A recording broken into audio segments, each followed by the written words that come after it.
আমি সমর্থন বলতে মসজিদকে সমর্থন করি, কিন্তু এইভাবে আমি সমর্থন করি না। আমি মসজিদকে সমর্থন করি, মসজিদ হোক, পশ্চিমবাংলা মসজিদ হোক, কিন্তু মসজিদ আমি এইভাবে সমর্থন করি না। মসজিদ তো হলে ভালো হবে। এই যে এনারা যে খেলা খেলতে চলেছে, যে খেলা সংবিধান বিরোধী ভারতবর্ষের বিভিন্ন জায়গায় আজ থেকে আমাদের সম্মুখে যে অপশক্তি এসে মাথার উপরে চড়ে বসে আছে বিজেপি সরকার, এটা তাদেরই ভাষা, তাদেরই কর্ম।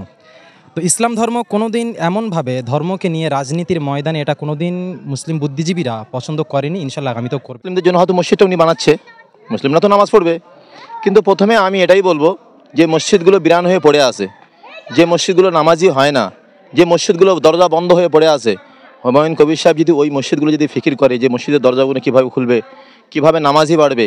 আরে এমন এমন মসজিদ আছে সেখানে মুয়াজ্জিন আর ইমাম সাহেব থাকে, তাহলে হুমায়ুন কবির সাহেব এই বাবরি মসজিদ বানিয়ে আমাদের এই পশ্চিমবাংলা কী বোঝাতে চাইতেছেন? আমরা হিন্দু মুসলমান এক জায়গায় হয়ে আছি, আমাদের মধ্যে কি অশান্তি বাড়াতে উনি কি চাইতেছেন? এত হাইলাইট হয়ে মসজিদ তৈরি করবে, এত হাইলাইট হওয়ার কি প্রয়োজন আছে? অনেক মসজিদে পশ্চিমবাংলা তৈরি হয়েছে, অনেক মসজিদে পশ্চিমবাংলায় আছে, কিন্তু ওই বাবরি মসজিদ ওইভাবে তৈরি করতে হবে, 6ই ডিসেম্বরে তৈরি করতে হবে, নতুবা মুসলমানের নামাজ হবে না, নতুবা আমরা মুসলমান থাকবো না, এমন তো তার নয়। কেননা মসজিদ এমনি তৈরি করা যায়, তাহলে এত হাইলাইট হয়ে মসজিদ তৈরি করা এটা আমার বুঝে আসে না কী কারণে করতে চাচ্ছে। আর আমরা যে গরিব অসহায় নিরীহ মানুষ যারা পশ্চিমবাংলায় যারা রোজমারা যারা হচ্ছে মজদুরি করে থাকে, বিভিন্ন জায়গায় গিয়ে মুসলমানরা হিংসার সম্মুখীন হতে হয়। তো এই যে মসজিদ কাণ্ড করে আমরা যে সোশ্যাল মিডিয়ায় যে সমস্ত খবরগুলো দেখছি, আমার হিন্দু ভাইরা যেভাবে বিভিন্ন রকম মন্তব্য করছে, ওই ওনার মন্তব্যে অনেক নিরীহ মুসলমান যারা পরিশ্রম করে খায়, গরিব মানুষ সেখানে যায়, ওই হিংসার তাদের থেকে এই হিংসা এরা কবলে পড়ে যেতে পারে। সেই জন্য আমি আমার ব্যক্তিগত এই ছোটো মতে আপনাদেরকে বললাম, জানি না বাকিটা ওনারা কীভাবে কী করতে যাচ্ছে আমি এটা বলতে পারবো না। সমর্থন করছেন না কি হুমায়ুন কবির সাহেব? উনি সম্ভবত এরকম ইসলামিক কিছু মুসলিম দরদি নিজেকে প্রকাশ করেন। তো মুসলিম দরদি হিসেবে প্রকাশ করাতে কিছু মুসলিম বুদ্ধিজীবীরা বা কিছু শিক্ষানীয় শিক্ষকতা যোগ্যতা রাখনেওয়ালা ব্যক্তিরা তারা কি তাদেরকে ইনভাইট করে যে আপনারা আসুন, এসে আমাদের প্রতিষ্ঠানে আপনাদের মতো ব্যক্তিরা যারা সমাজকে জাগ্রত করতে যাচ্ছে, আগের পিঢ়িকে কিছু দেখাতে চাচ্ছেন, তা আপনাদের মতো ব্যক্তিদের প্রয়োজন, আপনারা আসুন, প্রয়োজনটাকে বুঝুন এবং সেটাকে সলিউশন করুন। সমর্থন বলতে মসজিদকে সমর্থন করি, কিন্তু এইভাবে আমি সমর্থন করি না। আমি মসজিদকে সমর্থন করি, মসজিদ হোক, পশ্চিমবাংলা মসজিদ হোক, কিন্তু মসজিদ আমি এইভাবে সমর্থন করি না। মসজিদ তো হলে ভালো হবে, নামাজ পড়ে মুসলমানরা নামাজ পড়ে, কিন্তু যে সমস্ত মসজিদগুলো পড়ে আছে, আগে আমাদের হুমায়ুন কবির সাহেব সেই সমস্ত মসজিদগুলো আগে দরজা খুলুক। হুমায়ুন কবির সাহেব ওনার এলাকাতে গিয়ে কিছু মুসলমান আছে যে সমস্ত মুসলমানরা নামাজ পড়ে না, তাদেরকে নিয়ে ফিকির করুক যে মুসলমানরা নামাজ পড়ে না। আজকের মুসলমান নামাজই নেই, আজকের মুসলমান আল্লাহওয়ালা বললে নেই, আজকের মুসলমান তো বেধর্মীর মতন হয়ে গেছে, নিজের ধর্মকে পালন করে না। তাহলে এত মসজিদ করে কী প্রয়োজন আছে? মসজিদ তো প্রচুর মসজিদ আছে, নামাজ পড়ার জন্য প্রচুর জায়গা আছে, এমন মসজিদ করতে হবে এরপর আমার কোনো মানে থাকে না। এই যে এনারা যে খেলা খেলতে চলেছে, যে খেলা সংবিধান বিরোধী ভারতবর্ষের বিভিন্ন জায়গায় আজ থেকে আমাদের সম্মুখে যে অপশক্তি এসে মাথার উপরে চড়ে বসে আছে বিজেপি সরকার, এটা তাদেরই ভাষা, তাদেরই কর্ম। তো ইসলাম ধর্ম কোনোদিন এমনভাবে ধর্মকে নিয়ে রাজনীতির ময়দানে এটা কোনোদিন মুসলিম বুদ্ধিজীবীরা পছন্দ করেনি, ইনশাল্লাহ আগামী তো করবে না।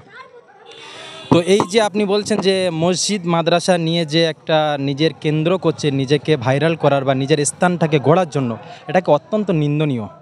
ইসলাম ধর্মটাকে এনারা হাস্যকর বানাচ্ছে। কিছুটা পপুলারিটি এসে গিয়েছে, কিছুটা পাবলিসিটি নিজেকে হয়তো কমে যাচ্ছে, বা সেটাকে আরও ভাইরালিটির সম্মুখীন হওয়ার জন্য এই সমস্ত কর্মকাণ্ড তাঁরা করে চলেছেন।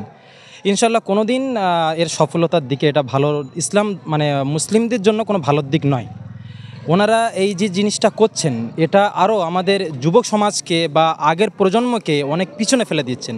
তারা একটা আইডিওলজি সেট করতে চাচ্ছে যে এমনভাবে গড়ে চলতে হবে যেটা কোনো রকম মানানসই নয়।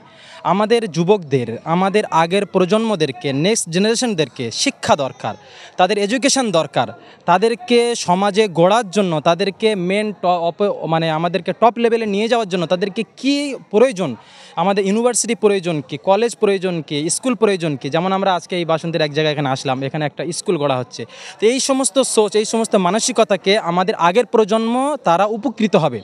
আমরা এখানে এক্ষুনি হয়তো ফল পাবো না, কিন্তু আমাদের চলে যাওয়ার হওয়ার পর এই দিনে ইসলাম বলা যেতে পারে, আমাদের কালচার বলা যেতে পারে, নববী তরিকা বলা যেতে পারে, সেটা জীবিত থাকবে। আমি যদি এক্ষুনি ময়দানে নেবে দুটো পপুলারিটি হওয়ার জন্য ধর্মকে হাতিয়ার বানিয়ে, যেটা অন্য ধর্মের বা অন্য ব্যক্তিরা করছে, যারা হিন্দু রাষ্ট্র বা বিভিন্ন স্লোগান দিচ্ছে, আমরা বলতে চাচ্ছি না, তো তারা যে সর্বদা চেষ্টা করছে, প্রচেষ্টা করছে, প্রোপাগান্ডা করছে, যে রাস্তাঘাটে নিত্য নতুন নিউজ দেখতে গেলে পাওয়া যাচ্ছে যে অমুক জায়গায় মুসলমানদেরকে মারছে, কাটছে ইত্যাদি করছে, এবং তার পরিপ্রেক্ষিতে মুসলমানরা সেই ধরনের কর্মকাণ্ড করলে কি হবে, সমাজটা তারা তাদের মনোমতো সাজাতে পারবে। কিন্তু সমাজ, আমাদের বুদ্ধিজীবীরা, তারা সে যুগেও কোনো দিন এর পক্ষপাতিত্ব ছিল না, ইনশাল্লাহ আগামীতেও থাকবে না। এবং একটা জিনিস স্পষ্টভাবে বলে দিতে পারি, তারা সর্বদা নফরতের রাজনীতি করে গেছে। আর নফরতের পরিবর্তে আমাদের বুদ্ধিজীবীরা, আমাদের আকাবিররা, আমাদের বাপদাদারা, ফ্রিডম ফাইটাররা, তারা সর্বদা ভালোবাসা দিয়ে, মোহাব্বত দিয়ে নফরতকে পরাজিত করেছে। আর ইনশাল্লাহ আমরা সেই অস্ত্রকে, সেই রাস্তাকে অবলম্বন করতে ভালোবাসি। এবং কেউ কাকে, কোনো প্রধান মুখ্যমন্ত্রী বলছেন বা যাকে বলছেন, প্রত্যেকের পলিটিক্সের একটা নিজস্ব চাল আছে, আর সেই পলিটিক্সের চালের মধ্যে উনি নিজে যাচ্ছেন। আজকে আপনি মুসলমানদেরকে হাতিয়ার করে আপনি নিচ্ছেন যে বাবরি মসজিদের রূপ দিচ্ছেন। কেন বাবরি মসজিদ শহীদ হয়েছে, এটা মুসলমানদের জন্য ব্ল্যাক ডে। যে 6 ডিসেম্বরে যে আমাদের কাছ থেকে আমাদের একটা নিজস্ব ধর্মস্থানটাকে, অত্যন্ত আবেগের জায়গাটাকে আমাদের কাছ থেকে কেড়ে নেওয়া হয়েছে, এর থেকে কালো দিন ভারতবর্ষের বুকে আসবে না। চোখ থেকে পানি এসে মশে যাওয়ার মতো খবর। কিন্তু ইনশাল্লাহ আমাদের আগে প্রজন্ম যতদিন পর্যন্ত কিয়ামত পর্যন্ত এই খবরটা আমাদের জেনে কষ্ট দেবে। কিন্তু এর অর্থ এটা নয় যে আপনি অমুক জায়গায় গিয়ে বাবরি মসজিদের ওই বাহানা ধরে যে অমুক তারিখে হচ্ছে, এটা আমার একটা ভোট ব্যাঙ্কিংয়ের একটা রাস্তা করব, এটা কখনো হতে পারে না।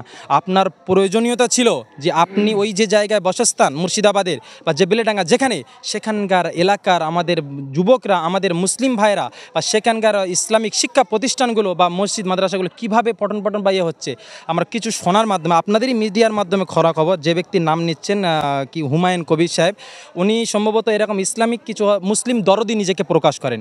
তো মুসলিম দরদি হিসেবে প্রকাশ করাতে কিছু মুসলিম বুদ্ধিজীবীরা বা কিছু শিক্ষানীয় শিক্ষকতা যোগ্যতা রাখনেওয়ালা ব্যক্তিরা, তারা কি তাদেরকে ইনভাইট করে যে আপনারা আসুন, এসে আমাদের প্রতিষ্ঠানে আপনাদের মতো ব্যক্তিরা যারা সমাজকে জাগ্রত করতে যাচ্ছে, আগের পিঢ়িকে কিছু দেখাতে চাচ্ছেন, তা আপনাদের মতো ব্যক্তিদের প্রয়োজন। আপনারা আসুন, প্রয়োজনটাকে বুঝুন এবং সেটাকে সলিউশন করুন। উনি ওখানে গিয়েছেন নাকি একাধিক প্রোগ্রামে গিয়ে উনি প্রতিশ্রুতি দিয়েছেন যে আপনাদের এই যে বাচ্চাদের অসুবিধা হচ্ছে বা মসজিদের এই সমস্যাটা, নিজেদের ইবাদত ধর্মের কাজটা আদায় করতে অসুবিধা হচ্ছে, সেটা আমি করে দেবো, এরকম বহুত প্রতিশ্রুতি দিয়েছেন। শুধু মিডিয়ার সামনে কথাবাজি, ভাওতাবাজিটা, যতটুকু খবর আমাদের তো বিভিন্ন লেভেলের যোগাযোগ আছে, তো সেই জন্য ওই সমস্ত ভাওতাবাজি দিয়ে তাদের কাছ থেকে কেটে যাওয়া, শুধু মিডিয়া পার্সনকে আকর্ষিত করার জন্য। আর মানে যেটা কিছুদিন মানে ক্ষেত্রে বদলায়, আপনারা বিগত 10 বছর লক্ষ্য করবেন, কিছু ক্ষেত্রে বিজেপির কি ওর নামটা বলে, সভাপতি ছিল দিলীপ ঘোষ, তিনি এই ধরনের মিডিয়াতে থাকার কারণে সবসময় মানে বিভ্রান্তকর মন্তব্য দিত। তারপরে আরও বিভিন্ন কে এসছে আপনার মানে সুকান্ত মজুমদারের পরে ফের আসলে কে, শুভেন্দু অধিকারী, বা এই ধরনের যাদের কথাবার্তা, যাদের ভাষা যে মিডিয়াকে কেন্দ্র করে সর্বদা হাইলাইট থাকবো, সমাজ রসাতলে চলে যাক তাদের কোনো যায় আসে না, সমাজের কি প্রতিশ্রুতি হচ্ছে তাদের কোনো যায় আসে না। তো আমাদের আশ্চর্যকর বিষয় হচ্ছে এই সমস্ত মুসলিম বুদ্ধিজীবীরা, তারা বিভিন্ন স্থানে যাচ্ছে, বিভিন্ন জায়গায় যাচ্ছে, তাদের কথাবার্তা, তাদের কর্মকাণ্ড তাদের সঙ্গে মিল কী করে হতে পারে? তিনি একটা ইসলামিক স্কলার, তিনি একটা জায়গায় কথা রাখছেন, তানাকে ফলোয়ার্স আছে, তানার কথা অনুসরণকারী বহু ব্যক্তি আছেন দেশ এবং বিদেশে।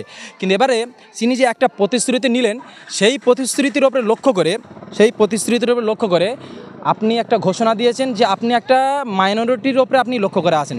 আপনি যে ভাষণটা দিলেন বা যে পদক্ষেপটা নিলেন, সেই পদক্ষেপটার বিনিময়ে যেখানে 50% মুসলমান আছে, সেখানে তো কোনো অসুবিধা হবে না, সেখানে তো তারা এই পরিপ্রেক্ষিতে সুস্থভাবে ভালো খুশির মনে কেটে যাবে। কিন্তু আপনার ওই কথাটাকে শুধু 50%টাকে লক্ষ্য করে, যেখানে 5% মুসলমান আছে আর 45% অন্য ধর্মের ব্যক্তিরা আছে, তাদের উপরে কী বলবে এটা তো আপনি লক্ষ্য করলেন না। কেন শান্ত সমাজটাকে অশান্ত করতে চাচ্ছেন? কেন এখানে কি কোনো ধরনের কমি আছে? অসুবিধা আছে, সুবিধা অসুবিধা নিয়েই এটা আমাদের মুসলমান তুমি আর তোমাকে কষ্ট দেওয়া হবে না, এটা কী করে ভাবতে পারো? সেই মুজাহিদা আমাদের আকাবিররা করে গিয়েছেন, আমাদেরও করতে হবে। সেই জন্য এর অর্থ এটা না যে এমন কোনো পন্থা অবলম্বন করা যেটা আমাদেরকে কষ্টদায়ক দিয়ে দেয়, এমন আমাদেরকে না করা, এবং একে আমাদের টোটালি অ্যাকসেপ্ট করি না এই জিনিসটাকে।